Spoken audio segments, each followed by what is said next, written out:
அவன் ஒரு ஆலோசனை, ஒரு உபாயம் பண்ண வேண்டும் என்று ஒரு தந்திரத்தை பண்ணுகிறான். எப்படியாவது தடுத்து நிறுத்தணும், எப்படியாவது இந்த ஜனங்கள் ரட்சிக்கப்பட்டுறக்கூடாது.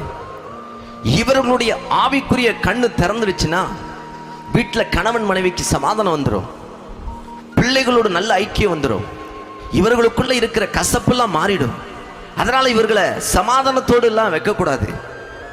இவர்களை பெருக விடாதபடிக்கு, சபையில் ஆத்துமாக்கள் சேர விடாதபடிக்கு சபைகள் கட்ட தடை பண்ணுவான். ஹல்லேலூயா. சபைகளுக்கு அங்கீகாரத்தை கொடுக்க மாட்டான். ஹல்லேலூயா. தேவ ஜனங்களை கூட்டி சேர்க்க விட மாட்டான். ஹல்லேலூயா. தேவ ஜனத்திற்கு விரோதமாய் இவன் கிரியை செய்து கொண்டே இருப்பான். ஹல்லேலூயா. ஆனாலும் அவனால ஒண்ணுமே செய்ய முடியாது. ஹல்லேலூயா.